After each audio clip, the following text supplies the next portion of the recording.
بسم الله إن الحمد لله نحمده ونستعينه ونستغفره ونعوذ بالله من شرور أنفسنا ومن سيئات أعمالنا من يهد الله فلا مضل له ومن يضلل فلا هادي له وأشهد أن لا إله إلا الله وحده لا شريك له وأشهد أن محمدا عبده ورسوله صلى الله عليه وسلم.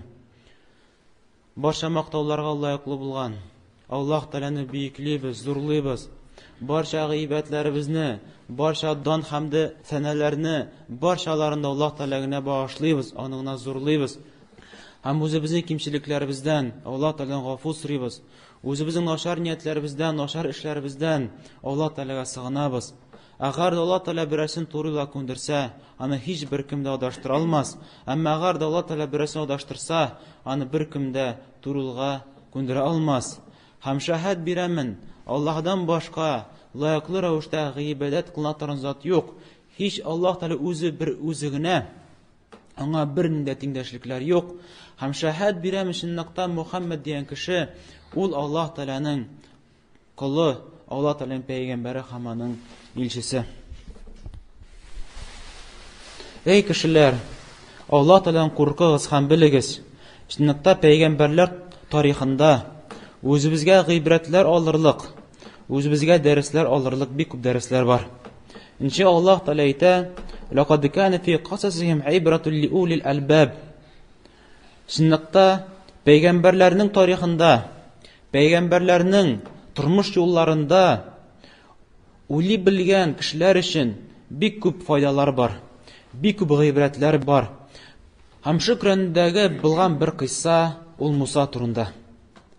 Ham Musa turunda Alloh taolo bir ko'p o'rinda esga tushira. Musa turunda o'zini esga tushira, on dushmanlari turunda esga tushira. O'zini esga tushirganda, hammaning dushmanlari esga tushirganda, iymonli bandalarning iymonini orttirish uchun, ularga dars bo'lsin uchun, ham ularni nig'atirish uchun, ham buzuq kishilarga kisatu uchun, buzuq kishilar o'zlarining buzuq turmushlaridan qochsinlar uchun. Chunki buzuq yo'lida, gunohli yo'lida boruvchi kishi o'zining jazosini qachon bo'lsa da ko'rishak. Bir amalda, bir gunohisida, tuzaq hali bo'lgan gunohisida, qiyirsitilgan ishlarida bir narsasida yo'qqa chiqmayacak, boshasini sen o'zing onni ko'rishaksan. Alloh taolo ul gunohingni o'zingga barib ko'rsatacak. Ham shu ayttirib kishi g'ibratlanarga tegish o'sha qissalardan. Ham Musaning dushmani bo'lgan ul Fir'avn yer ustida buzuqlik qilib yurishi, balki molagina tugul, o'zin Robbi deb aytishi. Inshaalloh Alloh taolo ayta: Fir'avn ayta turgan bo'lgan, "Ana robbukumul a'la." Men sizning buyuk bo'lgan Robbingiz. Men sizni oshatuvchi, men sizga yerni bo'lib beruvchi, men sizga yilg'alarni og'izuvchi, men sizning Robbingiz deb o'zini g'iybat qildirta turgan bo'lgan o'zining qavmin. Ikkinchi oyatida Alloh taolo xabar beradi, Fir'avn ayta: "Ma alimtu lakum min ilahin g'ayri." O'zimdan boshqa men bilmayman sizga bir nida Robbini. Men sizning xo'jangiz, men sizning Robbingiz deb shunday xalga borib yetuvchi kishi Fir'avn. Ay bu shunday kishilar bo'luvi g'ajoyib tugul, lekin g'ajoyib necha kishi shu aytib yera Alloh. Hammaning qavmi shu so'zlarga iyarib, shu so'zlarga ishonib, shib-shinabda Fir'avnni Robbi deb tutdilar, anga yerdilar, bo'ysundilar. Ham o'zlarining qo'l ostida bo'lgan Bani Isroil qavmin jabrladilar. Kundan bir kunni Fir'avn tush ko'ra, sayr bir tush ko'ra. Bu tushin sili o'zining vazirlarına, ko'radichilarına. Ham ko'radichilar xabar berdilar Fir'avnga, shunaqta Bani Isroil qavmidan bir bola bo'lashaq, u sening milkingni, u sening boylig'ingni yo'q etashak. Sababchi bo'lashaq, sen o'zining boylig'ingni, xo'jalig'ingni, podsholig'ingni yo'qotashaqsan.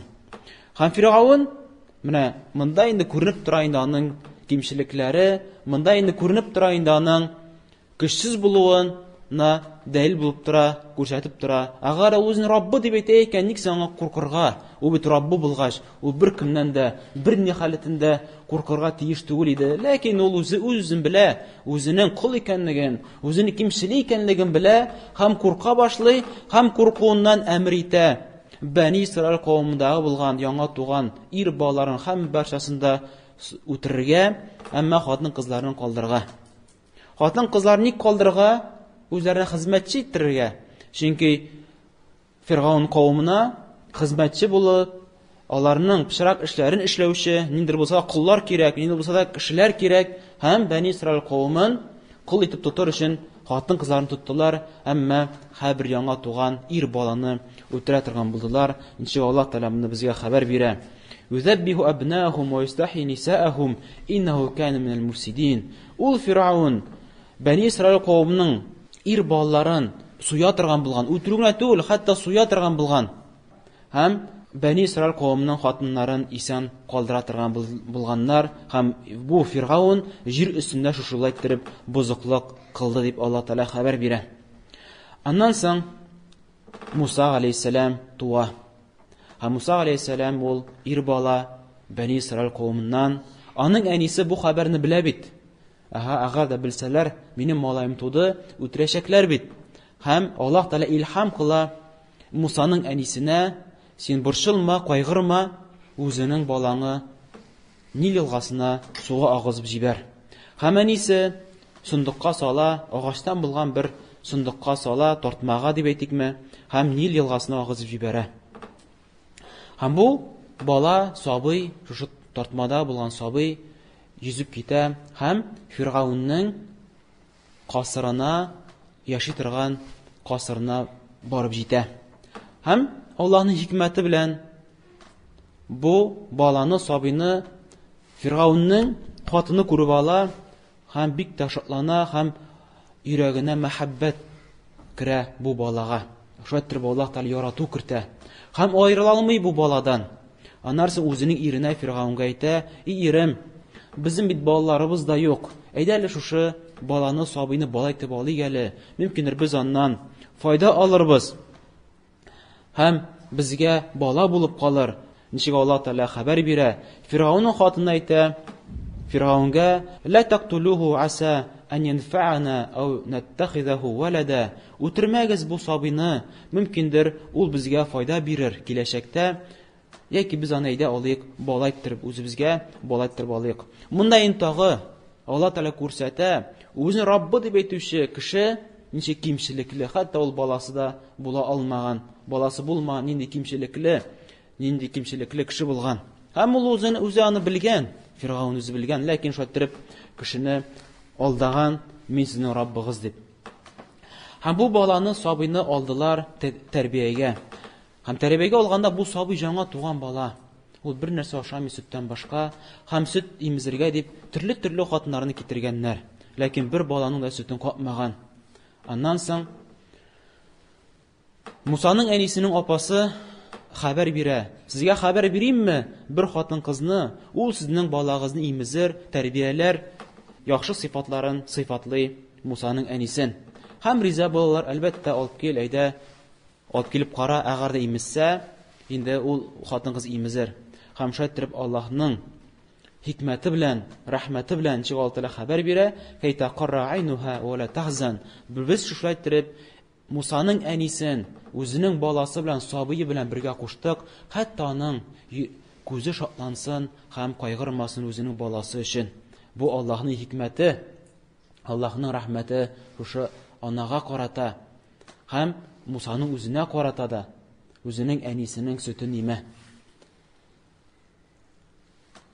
Һәм шайтырып Фиргаун гаиләсе, Мусаның әнисе үзләре дә белмичә, үзләре дә аңламыйча, бу аның әнисе икән белмичә, аның әнисен эшкә алалар.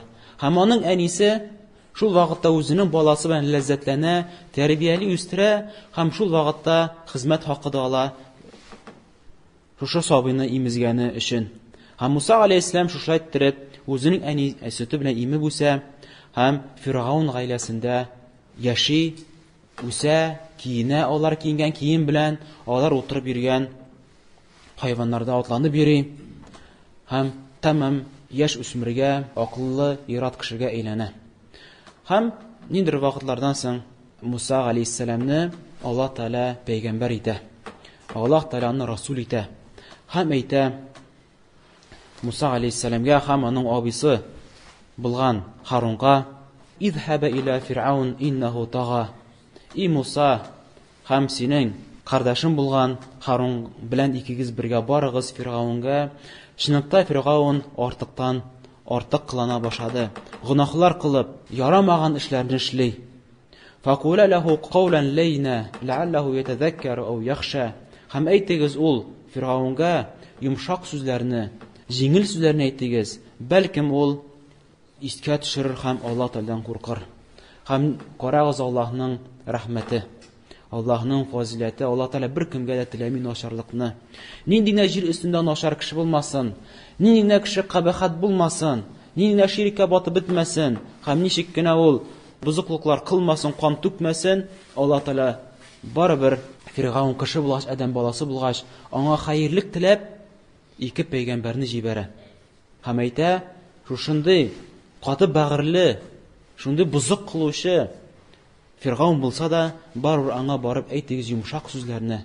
Аллаһ Тәгалә өйрәтә дәгъватчыларга, Аллаһ юлына чакыручыларга йомшаклык белән дәгъват кылырга, катылык белән түгел, кеше аңлый торган сүзләр белән, кешегә барып җитә торган, аны шатландыра торган, аны канатландыра торган сүзләрне әйтегез.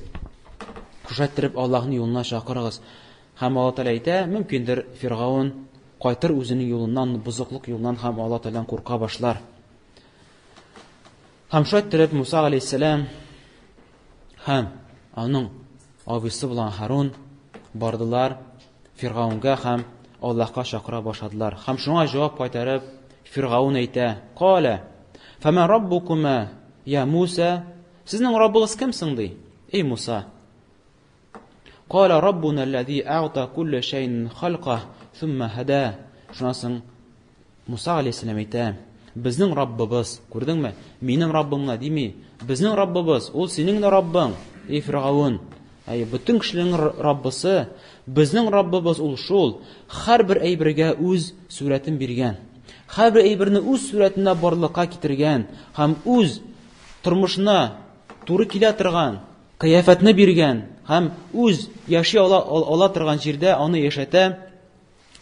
Шулай итеп, минем Раббым һәрбер әйберне барлыкка китерүче, һәрбер мәхлукка үз сурәтен бирүче, thumma hada, аннарсын аларның туры юлда алып баручы. Ничек бәләкәй сабилар, ул хайваннардан булсынмы, ул кешеләрдән булсынмы, ул сабый бала, инде аңа беркем дә дәрес бирмәгән, ләкин инде ул әнисенең күкрәгеннән имә һәм шулайтып Аллаһ Тәгалә һәрберсенә юл бирә, ничек бу тормышта яшәргә, ничек бу тормышта исән калырга. Qala fama balul qurunil ula.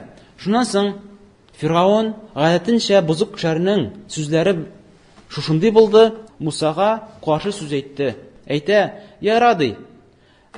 Моныңчы булган кавымнарның хәлләре турында нәрсә син әйтә аласың? Нәрсә әйтә аласың безнең ата-бабаларыбыз турында? Әйдә сөйлә, тыңлап торабыз сине." Һәм Фир'аун теләде Мусаны тутарга шул вакытта. Мусаны ләктерергә теләде. Әгәр дә Муса әйткән булса, шул вакытта Муса Фир'аунның сүзенә ярып әйткән булса, сезнең ата-бабаларыгыз да адашып беткәннәр, алар да ширктә булганнар һәм сез дә ширктә дип әйткән булса, шул вакытта Фир'аунның кавымы шул вакытта каршы чыгар иде һәм шул вакытта Мусаны куып та чыгарлар иде. Әмма әгәр дә Муса алейһиссалам килешсә, сезнең ата-бабаларыгыз яхшы, алар хәерле кешеләр дип әйтсә, инде нәрсәгә чакырасың син Муса? Без бит инде шул ата-бабалар динендә, ләкин Муса алейһиссалам Аллаһның хикмәте белән өйрәтелгән пәйгамбәр булай да сөйләшмәде, булай да сөйләшмәде. Җавап бирде, икенче җавапны. Менә иншалла без аны укырбыз. Икенче тәфсир галимнәр әйтәләр, Фир'аун шайтырып теләде күрсәтергә, син сөйләп бир аласың безнең ата-бабаларыбызны. Мин бит теләсә нәрсә уйлап тапмадым, Фир'аун әйтә. Мин бит үзебезнең ата-бабаларыбызның юлында барам. Ничек Фир'аунның һәм кавымы каршы чыктылар Мусага һәм әйттеләр: "Аҗитана литалфитана амма вajadna алейһи абаана." И Муса, син нәрсә килдеңме? Безнең ата-бабаларыбызның диненнән безне арындыргамы? Безнең ата-бабалардан килгән диннән безне адаштыргамы яки икенче юлга кертергә килдеңме безне өйрәтергә? Бу инде менә шушы сүз. Күпчелек адашкан, кешеләрнең сүзләре шушы.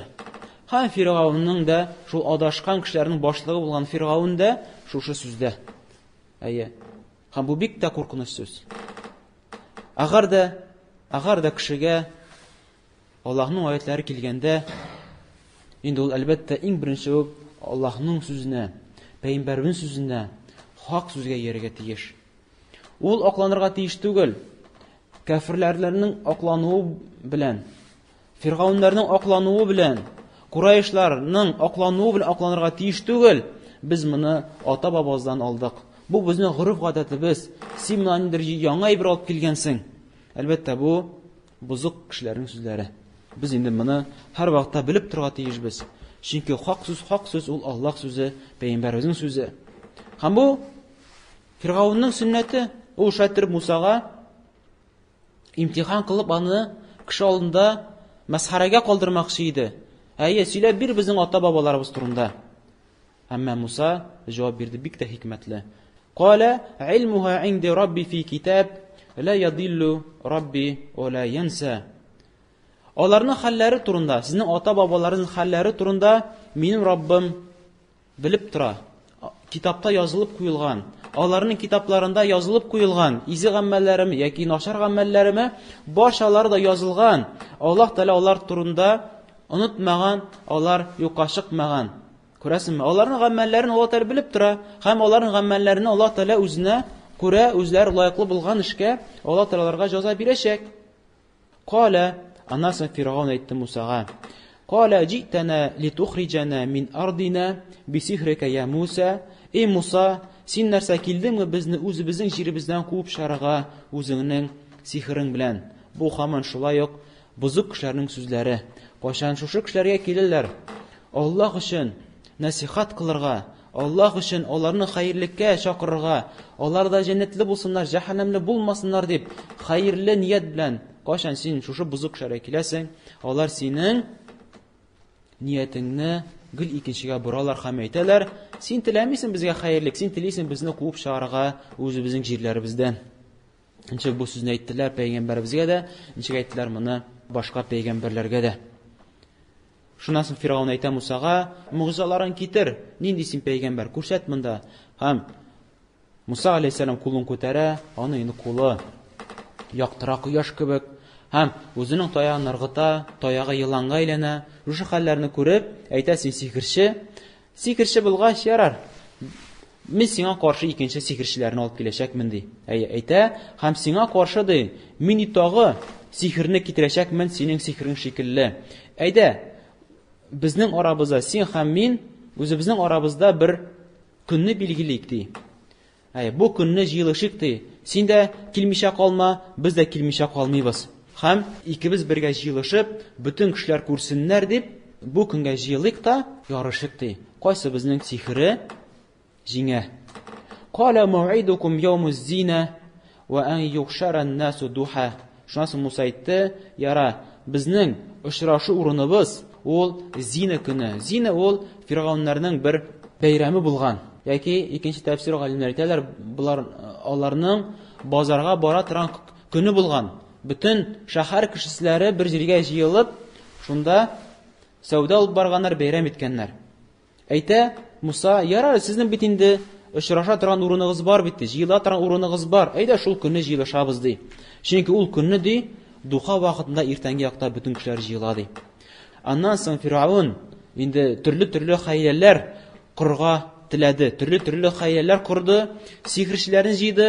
Бүтән җир шарында нинди сихерчеләр бар, уста сихерчеләр, көчле сихерчеләр башаларында җиргә әмер кылды. Шайтырып Фиргавн үз хәйләсен курды Мусага карата. Шайтырып теләде аны җиңәргә.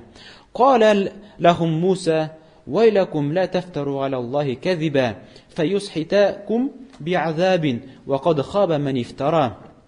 Анасан Муса әйтте аларга, Фиргавнга, Фиргавн кавымына һәм сихерчеләргә әйтте: кайгы булсын сезгә, ник соң сез Аллаһ Тәаләгә яла ягасыз? Агар да шулай эшләсәгез, Аллаһ Тәалә бит сезне каты газап белән тотачак, һәм кем Аллаһ Тәаләгә яла яга икән, инде ул бәхетле булмаячак, ул хәсрәттә булачак. Фатаназау амрахум бейнахум ва саррун наджва. Һәм сихерчеләр бер-берсе арасында бәхәсә башладылар. Инде сихерчеләр аңлый башладылар. Кайберләре аңладылар, кайберләре шикләнә башладылар. Муса сихерче түгел икән бит. Чөнки Муса дәгъват кыла һаманда. Һәм сихерчеләр кайберләре шикләнә башладылар. Һәм аннарсын бер-берсенә әйтештеләр. Ярады, әйдә, без үзебезнең бөтен бар көчебезне, сихеребезне чыгарыбыз. Һәм аның эшендә карарбыз. Әгәр ул җиңсә, инде без аңа ярырбыз. Инде бу сихер булмаячак. Әгәр без җиңсәк, инде ул безнең кебек сихерче булып кына калачак дип шайтыр бер-берсе белән сөйләштеләр. Сихерчеләр үзара эшендә. Аннан соң калу әйттеләр: ин хазани ласахиран. Бу ике сихерче генә, яни Фирауның кавмы әйттеләр. Бу ике сихерче генә юридани ан юхриджакум мин ардикум. Алар бит телиләр сезне. Алар нәрсә телиләр бездән? Алар сезне телиләр үзегезнең яшәгән җирләрегездән чыгарга телиләр бисихрима үзләренең сихерләре белән. Уязхаба би тарикатикум al-musla. Һәм үзегезнең яхшы диннән арындырырга телиләр. Субханаллах. Ничек кешенең акылы нәрсәгә бар бит ала? Фиргавынның шушы бузык дине, үзенә гыйбат кыла торган дине бездә дә иң яхшы дин ди. Әмма Мусаның Аллаһка гыйбат кыла торган динен ничек мәсхәрәләп кылып әйтәләр.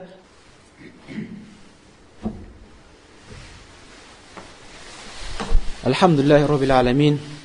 والعاقبة للمتقين ولا عدوان إلا على الظالمين وصلى الله على نبينا محمد وعلى آله وصحبه أجمعين. Hamna bu yawm az-zina Firavun qavmining bayram kunlari, bozor kunlari kelib jita. Musa alayhissalom ham sihirchilar jilalar bir ko'tarilgan yerda ham hatto boshqa kishar kursinlar. Shundan so'ng sihirchilar aytdilar: "Ey Musa, irg'it o'zingning toyangni." Musa aytdi, javob Allohga qaytardi: "Balkim siz aydagiz birinchi irg'itigiz." Ham sihirchilar irg'ita boshladilar boshqa narsalarin, toyaqlarin, bovlarin. Ham bik ko'p yılanlar paydo bo'ldi. Sho'ttirib sihirchilar kishilarning ko'zlarini sihirladilar. Ham bu yılanlar shu g'ali ko'p edi. Hatto Musaga da azna qo'rquv kirdi. Lakin Alloh taolo o'zining payg'ambarini qoldirmadi. U aytdi: "Ey Musa, irg'it o'zingning toyangni, shinniqta sen zo'rroq, sen buyukroq." Ham Musa o'zining toyagini irg'itdi. Ham ul yılanga aylandi. Ham barcha sihirchilarning sihirlarini yo'qqa chiqarib bitirdi. Ham shu vaqtda sihirchilar angladi, bu sihir tugul. Chunki biz bunda falan xatli sihirchilar, kuchlidan kuchli sihirchilar, bir sihirchi bizning boshlarimizni yo'qqa chiqara olmaydi birinchi. Anladılar, bu sihir tugul. Ham Alloh taolo sajda qildilar sihirchilar. Ham aytdilar: "Biz iymon keltirdik Musaning ham Harunning Robbisina, Alloh taolaga." Firavun buni ko'rib, oshush albatta ham endi jazolay sihirchilarni. Bir qoti jazo bilan jazolay. Ham Firavun buning bilan to'xtamay, o'zining buzuqligini tag'ir orttira. Ham Alloh taolo Musa bilan bir ko'p mo'jizalarni ko'rsata, ularga tufon da jibara, ularga qon da jibara, ham boshqa g'azablar jibara, lekin Firavun haq yo'lga bosirga tilami, hatto haqliqni bilsa da. Ana so'ng Alloh taolo amr qila Musaga: "Ey Musa, chiqib ketigiz. Bu Firavundan baribir ne xayrlik bo'lmayacak." Musa alayhisalom tunni o'zining qavmin, Bani Isroil qavmin, xotin qizlarning yuratlarini boshqalarına jiyib chiqib ketalar shahardan. Firavun bu holni bilgach, o'zining boshqaning askarlarini jiyib Bani Isroil qavmidan quvib keta. Ham ertangi tonglarda Musa alayhisalom uning qavmi zo'r dengizga borib turtilalar. Bu endi Qizil dengiz bo'la. Ham ortlaridan Firavun to'zon ko'tarib quvib jita. Shundan so'ng Musaning qavmi aytdilar: "Ey Musa, bo'ldi. Bizni laktirdilar. Innala mudrakun" deb aytdilar. Bizni laktirdilar. Bizni quvib tutdilar. Biz bir o'zaysan qolmayacakmiz. Фиргауның ашуынан котыла алмаячакбыз, безне һәрберебезне бетерәчәкләр, үтерәчәкләр. Ләкин Муса алейһиссалам үзенең Раббысына таянган, иманы көчле, куәтле, әйтә: "Калла, инна ма'i Рабби саяхдин." Юк, алай әйтмәгез. Минем белән бергә минем Раббым. Ул мине ташламаячак, бәлкем ул миңа юлын күрсәтәчәк шушы хәлдән чыгуны. Һәм Аллаһ Тәгалә әмер кыла Мусага: "И Муса, үзенең таягы белән сук диңгезгә." Һәм Муса үзенең таягы белән суга диңгезгә, һәм 12 юл ачыла. Һәм һәр кабилә, чөнки Бәни Исраил кавымы 12 кабиләдән торган. 12 төрле кабиләдән торган, һәм шушы 12 төрле кабилә һәр берсе иркенләп чыксын өчен 12 юл ачыла. Әгәр дә бер юл ачылган булса, һәр кабилә үзен чыгартырга теләр иде. Башта безнең кабилә чыга, юк, сезнең кабилә чыкмыйча торсын, төшерләр иде. Ләкин 12 юл ачылды, һәм 12 кабилә дә иркенләп чыктылар. Шуның өстәвенә бер-берсен күрделәр. Уң якка карасалар бер кабилә, сул якка карасалар бер кабилә. Шулай итеп суны Аллаһ Тәгалә тау халәтенә, каты хәлгә китерә, һәм Мусаның кавымы чыгып бетә. Аларның артларыннан уйламый, фикерләми, Фиргаун үзенең гаскәре белән керә, һәм кирип биткәч, тулгач, Аллаһ Тәгалә әмер кыла диңгезгә, үзенең кире хәленә кайт дип. Һәм шул вакытта су батыра Фиргаунны һәм аның гаскәрен. Шушы хәлләрдән соң Муса алейһиссалам Аллаһ Тәгалә шөкр йөзеннән ураза тота. Һәм Мусага иман китерүче яһудлар да, барчалары да пәйгамбәребезнең көненә хәтле алар ураза тотушы булдылар. Ураза тоттылар Аллаһ Тәгалә шөкр йөзеннән шушы көнне. Һәм бу туры килә Мөхәррәм аеның 10-нчы көненә. Яни без иншалла әйтәбез Гашура көне. Һәм без дә мусламаннар буларак үзебезнең пәйгамбәребезгә иярү нияте белән, пәйгамбәрләргә иярү нияте белән, һәм әҗир савапка өметләнү нияте белән, һәм Аллаһ Тәгаләгә шөкр итү нияте белән, ничек Аллаһ Тәгалә үзенең Муса пәйгамбәренә хаклыкка, үзенең диненә ярдәм бирү менә шөкр кылу нияте белән без дә уразага керәбез. Һәм моның турында әлбәттә пәйгамбәребез саллаллаһу алейһи ва сәлламның хадисләре бик күп килә. Шул хадисләрдән Бухари һәм Муслим сүннәт җыентында килә, Гайшадан килә. Әйтә Гайша: Курайшлар, әле пәйгамбәр булганчы укта, Курайшлар, мушриклар Ашура көнендә ураза тоталар иде. Һәм безнең пәйгамбәребез Мухаммад саллаллаһу алейһи ва сәллям пәйгамбәр булгач, ул да әмр итте Ашура көндә ураза тотарга. Хәтта Рамазан айы фарыз булганчы.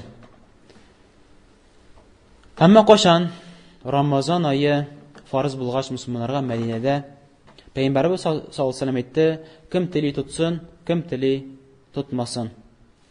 Шулай ук моның мәгънәсендә икенче хадисәдә килә Муслим сүннәт җыентыгында Җабир ибн Самрадан радияллаһу анһу әйтте: пәйгамбәребез саллаллаһу алейһи ва сәллям безгә әмр итә иде Ашура көндә ураза тотарга. Яни Рамазан айы фарыз булганчы пәйгамбәребез саллаллаһу алейһи ва сәллям әмр иткән мусламаннарга ураза тотарга Ашура көнне. Һәм һәр вакытта безне шушы әйбергә чакыра иде пәйгамбәребез ураза тотарга Ашура көнне. Кашан Рамазан айы фарыз булгач, безгә пәйгамбәребез Рамазаннан соң әмр кылмады Ашура көнне ураза тотарга. Бу ике хадистән без аңлыйбыз. Сахабаларыбыз Рамазан айы фарыз булганчы аларга Ашура көнендә ураза тоту фарыз иде. Кашан инде Рамазан айында, Рамазан айы буе 30 көнне яки 29 көн ураза тоту фарыз булгач, Ашура көне инде фарызлыгыннан төште. Әмма ул сүннәт булып калды. Аның сүннәтлегенә икенче хадислар безгә күрсәтә. Шулай Бухари һәм Муслим сүннәт җыентыгында килә, Ибн Аббастан килә. Кашан пәйгамбәрбез саллаллаһу алейһи ва сәллям Мәдинәгә килгәч, ул күрде яһудлар ураза тоталар. Һәм әлбәттә белә, Пәйгамбәрбез саллаллаһу алейһи ва сәллям бүген нинди көн, Ашура көн икәнен дә белә, һәм анда ураза тоту кирәклеген дә белә, ләкин барбер сорый яһудлардан. Чөнки яһудлар шул вакытта ул көнне ураза тоталар иде. Һәм әйтте, Пәйгамбәрбез саллаллаһу алейһи ва сәллям алардан сорады: "Ни өчен тотасыз дисез? Нәрсәгә тотасыз?" Әлбәттә, Пәйгамбәрбез белән ни өчен тотканы шәбит? Мусаның коткарган көне. Аннан соң әйттеләр яһудлар: "Бу бит зур көн, бу бит бик тә зур көн, бийек көн. Бу көнне Аллаһ Тәгалә Бәни Исраил кавымын үзләренең дошманнарыннан, Фирауннан коткарган көн. Һәм Муса да тотты шөкр итеп. Без дә Мусага иярүчеләр, һәм без дә тотабыз" дип җавап бирделәр яһудлар. Һәм Пәйгамбәрбез саллаллаһу алейһи ва сәллям аларга җавап кайтарды: "Сезгә караганда мин Мусага якынракмын. Мин Мусага якынракмын, лаеклыракмын." Һәм Пәйгамбәрбез саллаллаһу алейһи ва сәллям ураза тотты һәм әмер кылды. Шулай ук башкаларга да ураза торга әмер кылды. Һәм шулай ук Абу Катададан радиаллаһу анһудан килә хадис, узун хадис бу, әлбәттә без аның бер кисәген алабыз. Пәйгамбәрбездән сорадылар Ашура көндә ураза тоту турында. Һәм Пәйгамбәрбез саллаллаһу алейһи ва сәллям әйтте: "Ашура көндә ураза тоту ул үткән елның гынаһларын гафу итә торган изе гамәл." Ягъни шушы ураза сәбәпле синең үткән елның гынаһлары гафу кылына. Икенче рәвәттә килә, Пәйгамбәрбез саллаллаһу алейһи ва сәллям әйтә: "Ашура көндә ураза тоту, мин өметләнәм, Аллаһ Тәгалә моңа хәле булган елның гынаһларын гафу кылыр дип өметләнәм", дип әйтә Пәйгамбәрбез саллаллаһу алейһи ва сәллям. Бу Муслим сөннәтендә килә. Һәм шулай ук килә Абу Хурайрадан Муслим сөннәтендә Пәйгамбәрбез саллаллаһу алейһи ва сәллям әйтте: "Иң яхшы ураза Рамазан аеннан соң ул Мухаррам аенда булган уразалар." Мухаррам айы, һәрбез Мухаррам аенда, һәм Мухаррам аеның 10нчы көндә ул Ашура көне. Һәм иң яхшы намаз фарыз намазлардан соң ул төнге намазлар, дип Пәйгамбәрбез саллаллаһу алейһи ва сәллям хәбәр бирде. Менә бу хадисләрдән без файда алабыз үзебезгә. Пәйгамбәрбез саллаллаһу алейһи ва сәллям шушы көнне ураза тоткан, һәм бу Пәйгамбәр сөннәте. Һәм шуңа өстәп Пәйгамбәрбез саллаллаһу алейһи ва сәллям яһудлардан аермалы буларак алардан аерылу өчен Пәйгамбәрбез саллаллаһу алейһи ва сәллям 9нчы көнне өстәгән. Һәм инде ул хадисләрдә килә, шулай ук Муслим сөннәтендә килә. Ибн Аббастан әйтә: "Икенче елга ди, мин ди 9нчы көнне дә тотачакмын." Бу моңа риваятлар күп, башка риваятләрдән килә: "Яһудлардан аерылыгыз һәм 9нчы көнне дә ураза тотыгыз", дип Пәйгамбәрбез саллаллаһу алейһи ва сәллям хәбәр бирә. Шайтыр мөселманнар алар 9нчы һәм 10нчы көнне ураза тоталар шушы Ашура көнендә. Инде Пәйгамбәрбезнең максаты аңлашыла. Пәйгамбәрбез саллаллаһу алейһи ва сәллям әмер әйтә: "Аерылыгыз яһудлардан." Бу инде безнең динебезнең асылларыннан. Мөселман кеше берничек тә кафирләргә, яһудларга, насарларга ашарга тиеш түгел, бер яктан да берничек тә, һәм аларга ашарга тырышу дигән ният гомумән булырга тиеш түгел, бәлки алар киресенчә аларын аерылу, алар кебек булмаска, аларга ашамаска дигән нияттә булырга тиеш. Үзебезгә шуны без зур дәрес алабыз Пәйгамбәрбез саллаллаһу алейһи ва сәллямның хадисендә. Һәм шуңа ниятләнеп, шушы максат белән Пәйгамбәрбез саллаллаһу алейһи ва сәллям тагы бер көнне өсти, әйдә 9-на тотыйк әле, яһудларга ашап калмыйк әле, дип әйтә. Һәм менә бу көнне, Ашура көнне, без 9нчы, 10нчы көнне шөкр йөзеннән Аллаһ Тәгаләгә уразалар тотабыз. Ләкин уңнан сулдан шундый кавымнар пайда булды, ничек ул шиитлардан булган равафитлар. Аларның уйлавынча, аларның фикеренчә, шушы Ашура көнендә Хусайн үтерелә, һәм шушы көнне алар шөкр итү белән шөгыльләнмиләр, алар үзләрен газаплы белән шөгыльләнәләр. Шылбырлар белән, таяклар белән, кылычлар белән үзләрен кыйнилар, үзләрен сугалар, канга батып бетәләр. Шушы бер көндә җыелып, кайдыр урында җыелышып, аның каберенә кыйна җыелышып, шунда бузыклыклар кылып, шириклар кылып, шушындый хәлдә яталар. Без инде мондыйлардан бик тә ерак булырга тиешбез. Һәм кама каршы икенче ягы да бар. Алар бәйрәм үткәрәләр.